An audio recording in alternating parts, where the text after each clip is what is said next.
Sejam bem-vindos ao Verso a Verso. Todos os dias um verso, a cada verso um passo. Essa semana, no Vem e Segue-me, nós estamos estudando as sessões 85, 86 e 87 de Doutrina e Convênios. A sessão 85 é parte de uma carta que o profeta Joseph Smith enviou a William W. Phelps. Para entender o contexto dessa carta, é importante relembrar a Doutrina e Convênios 84, a sessão 84 de Doutrina e Convênios. Nessa sessão, o Senhor ele revelou ao profeta Joseph Smith que seria estabelecida, antes do milênio, uma nova Jerusalém, Sião. Em Doutrina e Convênios fala que essa nova Jerusalém seria estabelecida no condado de Jackson, em Missouri. Alguns santos foram designados para ir ao condado de Jackson, para morar lá, e eles viviam a lei da consagração. Então eles consagravam tudo o que eles tinham, e havia um sistema em que eles recebiam moradia, havia todo um sistema muito bem organizado. Mas algo importante a se lembrar aqui é que eles não foram por conta própria e que eles viviam a lei da consagração. Muitos outros santos queriam logo se mudar para Nova Jerusalém, mesmo sabendo que ainda não era o momento.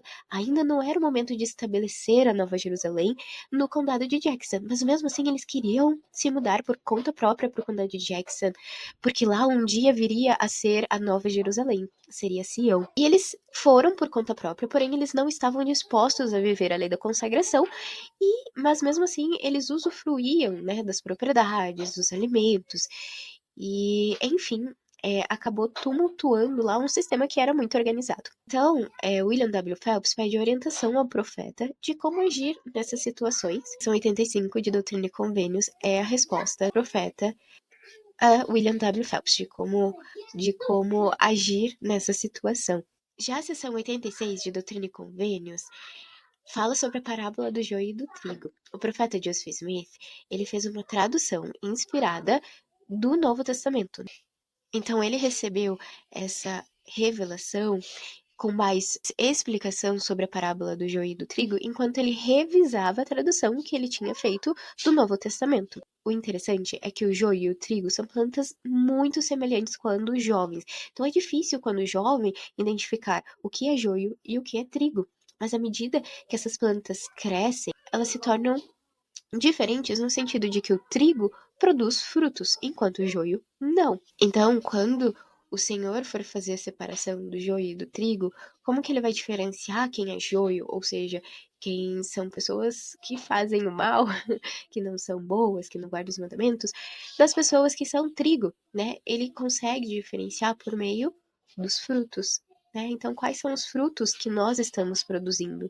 O que nos torna trigo ao invés de joio? Agora, em Doutrina e Convênios, na seção 87, é uma profecia bem interessante, fala sobre guerras e algo assim que é importante falar, que todas essas sessões, todas essas revelações, elas foram recebidas no ano de 1832.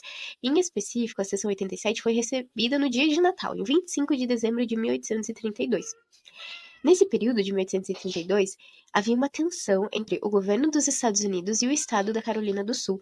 Então, a Carolina do Sul não concordava com muitos impostos e tarifas que eram impostas pelo governo dos Estados Unidos e falou assim: não, aqui no estado da Carolina do Sul, esses impostos, essas tarifas são nulas, né? Nós não teremos que pagar esses impostos. O governo dos Estados Unidos estava disposto a usar de forças armadas para garantir que esses impostos fossem pagos. Então era um momento de muita tensão. E foi em meio a essa tensão que o profeta recebeu essa revelação. E na revelação falava que haveria uma guerra entre os estados do norte e os estados do sul, e que essa guerra começaria especificamente na Carolina do Sul. Né? Naquele momento, era provável que uma guerra poderia acontecer. Era um momento de muita tensão entre o governo dos Estados Unidos e a Carolina do Sul. Então, era provável que algo desse tipo pudesse acontecer.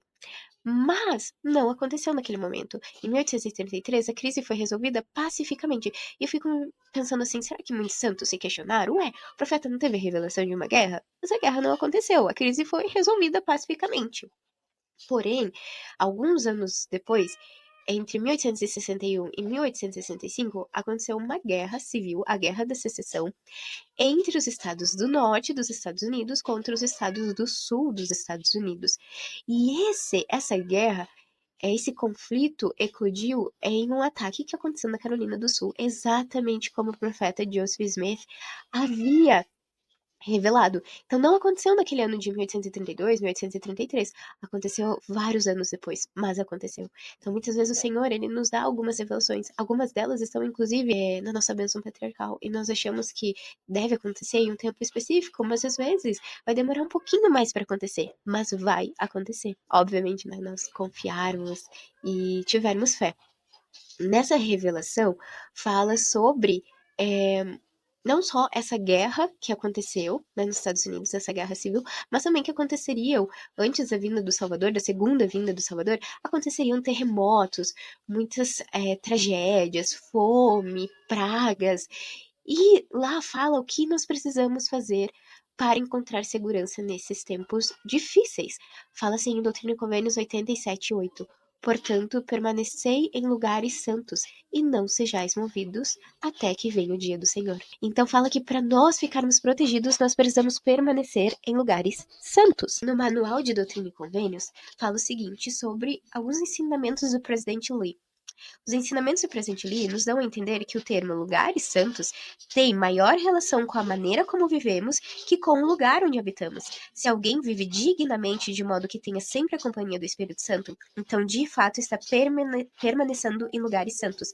E é desse lugar que os santos não devem mudar-se até que venha o dia do Senhor. Então permanecer em um lugar santo não é necessariamente só um lugar em específico, né? A capela, o templo, o nosso lar, mas também é sobre nós. Então tem maior relação sobre como nós vivemos do que necessariamente com um lugar específico. Óbvio, as escrituras, quando falam de Sião, muitas vezes falam de lugares específicos, de lugares geográficos, né?